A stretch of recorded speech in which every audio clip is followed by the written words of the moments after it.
Heroine Haripriya Nani పిల్ల జమీందార్ మూవీతో తెలుగు వారికి సుపరిచితమైంది. ఆ మూవీతో మంచి సక్సెస్ని అందుకున్నప్పటికీ తర్వాత తనకి తెలుగులో పెద్దగా గుర్తింపు రాలేదు. అయితే హరిప్రియ కన్నడలో మంచి యాక్ట్రెస్.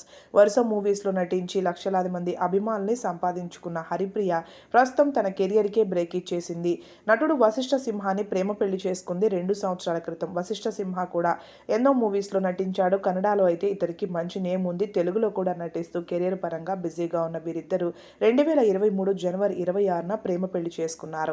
రీసెంట్గానే పేరెంట్స్ కాబోతున్నామంటూ గుడ్ న్యూస్ని అనౌన్స్ చేశారు. అలాగే ఫ్యామిలీ అందరూ సీమంతం వేడుకని కూడా హరిప్రియకి ఘనంగా జరిపించారు. ప్రస్తుతం వశిష్ఠ సింహ కెరియర్లో బిజీగా ఉన్నప్పటికీ హరిప్రియతో టైంని స్పెండ్ చేయడం కోసం తన కెరియర్ని కూడా పక్కన పెట్టేశారు.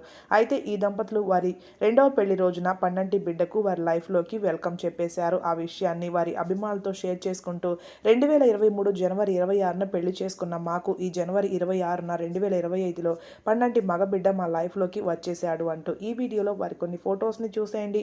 ఈ కపుల్కి కంగ్రాట్స్ చెప్పాలంటే కామెంట్ చేసి అలాగే స్పైసీ నేస్తంని సబ్స్క్రైబ్ చేసుకోండి.